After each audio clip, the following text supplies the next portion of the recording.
here, and as you all seen there in that little opening intro, I am now the proud owner of a Yugo M24-47. As y'all see it here up close, the action. Try not to hit the wall. This is a rather long rifle. It is an original military configuration. It has the iron sight here. The rear sight goes out to 2,000 meters. Hooded front sight. You can see there, and I'll let you see the other side, some of the markings. This did come out of former Yugoslavia, known today as Serbia, although Yugoslavia was a formation of several countries. I don't remember all of which, but quite a few. The Balkan Wars of the 90s tell a tale. A sad one, but a tale indeed. But yes, this is a Yugo M24-47, chambered in 8mm, 7.92 by 57mm. It's got a 3-position safety here, just like all 98 Mausers. That bolt throw is nice. It's nice and smooth. And then the cam over lock down is strong and affirmative. I went into a gun store today where I bought this beauty, and I was intending to walk out of there with a firearm today, but I did not figure in my wildest dreams I'd come across a 8mm 1898 action Mauser in such fine condition. When I walked in, I picked this rifle up first, looked it over because it caught my eye, as all 98 Mausers do, 1898 action receiver Mausers do. As you all know, I have a 1909 7.65 by 53 Argentine Mauser, so that's why I'm drawn to them, because that rifle is like home to me, and it works wonderful. It's a very accurate rifle, so I keep my eyes open for the other ones as well. But I walked in, picked this one up, looked it over, and I couldn't believe how nice. I mean, I was looking at the receiver and the bolt. No dings, no scratches. I mean, there's maybe a few here on this side, just right above where you take the bolt out, but they're minor. And the seal there on the front of the receiver is kind of wore off. That don't matter to me. I mean, yeah, I like that stuff, but I buy guns for functionality, to shoot. But the receiver was nice, and I looked down out here on the barrel. Look at the crown. Try and get this to where you can all see it. Come on, camera, focus. Here, I'll try and do this.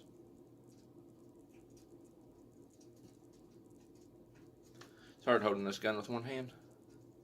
Anyway, the crown's nice. I'll take pictures and put them up. It's all nice. The barrel, very nice. The stock ferrules are in pristine condition. The wood itself on the stock, the bottom part's kind of dinged up and stuff. I don't care about that.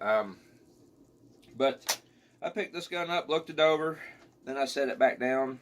I went walking through the store, picked up a shotgun or two. I had intended on buying another 12-gauge pump action shotgun, but I didn't see any of them in there that interested me. Then I found a Harrington and Richardson break open 223 rifle, like my original H&R 223. I picked it up. It came with a scope. It was break open. I thought about buying that, but then I looked down the bore, opened up the barrel, clicked it open, looked down the barrel. It was shot to hell and back. Like, the rifling wasn't very good, and it was dirty, so I passed that up. And the guy behind the counter, they had a Yugo M70 AB2, just like my M70 Z-Pack back there in the pack that I carry it around in. But it was the underfolder model, and it had the gas grenade launcher cutoff on the gas system. It was a nice gun, very nice AK-47. The receiver was nice and smooth, kind of like this, almost in the same, very same pristine condition as this Mauser here, but for an AK. And I looked at the price tag on that, and they wanted $11.48 for it. I was like, damn! I bought the new one. That's like, the brand new production Z-Paps. I bought that for like $9.50 back in August, and they was wanting $11.48 for the one there in that gun store. So I passed it up. So first thing I did is I went back over, grabbed this Mauser up, and I said I'm wanting to buy this rifle right here. It's got some carvings in on the, like a rack number and maybe the serial number there on the buttstock. It's got something in Serbian too written there. I'm trying to keep from bumping it. I don't know what that says. Maybe one of you guys who can speak Serbian will know. But yes, very fine rifle. I could not believe that, like I said, I could not believe the condition it was in. Because usually some Mausers you find, the action is not this smooth. Most of the time, the ones that I find in stores, the follower binds up back here. Like back here, sticks up. This one's actually kind of loose. A little smooth, but it binds the bolt up back here. And then some of them, the front sight's like crooked or banged up and rusted. Usually a lot of rusting, pitting up here around the crown on the bore. Front sight's usually in disarray. These are, like, most examples I've found in stores, the stock ferrules are in terrible condition. Sometimes they miss the top handguard up here behind the sight. Sometimes the sights are all beat up. This one you can adjust it like that. It don't stick, it don't bind. I can move it all the way out to 2,000 and then move it all back to, where does it start at? 200? Yeah, move it all back to 200. But yeah, most of the time when I see them in my area, Mauser 98 style action Mausers, they're in terrible shape. Usually about as bad in shape as some Mosins. I've seen some Mosin examples, but this one is the one that was spared abuse by whoever owned it before me. I have opened it up and took the bolt out and looked down the barrel, and the rifling on this dude is deep and it is clean. That bore is smooth. It's almost like they put a new barrel on it, but the bore is smooth. No pitting, no fouling, no nothing. No signs of where they'd run like super powered 8mm German ammo. Because there's like some surplus German ammo. You're not supposed, if you see it, you're not supposed to shoot it or buy it. But it's like got green lacquer around the primer, but it's like loaded triple over what's red line, but no signs that anybody had abused it. It seems really like they had this rifle, whoever owned it. I'm pretty sure. I didn't even really look at the tag. I just saw the price. I paid $588 for this bad boy. I basically stole this rifle, because usually when they're in this good condition, internally, like the barrel and receiver, usually when they're in that good condition, they're pretty expensive. They call for like $700. I've seen them up in like $800. So one's in real nice condition. But I kind of think what saved the price on this one was if you look at it from the outside, just going by the stock, it don't look too appealing. The stock's nice. I like the stock. It's that dark wood. But it's got nicks and dings and scratches, and most people are aesthetic these days. They go for how a gun looks on the outside rather than how it looks on the inside. And luckily, I'm not one of those people. I like a good-looking gun. Don't get me wrong, wood and steel. You guys who've been watching me for a while, I like wood and steel. Hell, I like blued knives with leather handles, like this. I'm kind of old-fashioned that way. I like the synthetic furniture stuff with, camo and lasers and lights too. I love that as well. But you know, I like wood and steel as well. But most people, they look at stuff from the outside, and most people, that's probably why this one hadn't been bought yet. Because, you know, they look at it and like, oh man, it just looks like it's been through the Battle of Stalingrad. You know, it looks like a German. It took that and threw it over in the river, or used it to dig out a Tiger tank that got stuck in the mud. You know, it don't look. It looks like it's been beat up. I mean, yeah, the bottom part of the stock looks like that. I mean, it's really not that bad. I mean, it looks a lot better than what it does. I mean, yes, it does have dings and scratches, but it's not that bad. But most people, you know, they focus on the outside look of a gun, and that's how they sometimes, not everybody, you know, everybody's different. We're all different, but some people, they'll look at a gun and buy it for how it looks rather than what it looks like on the inside. But what got my attention was like the way the bolt, you know, this right here, just smooth. I mean, yeah, it kind of stops right there, but it's smooth. Closes up. The barrel's in nice condition. The safety's a little stiff. That ain't no big deal.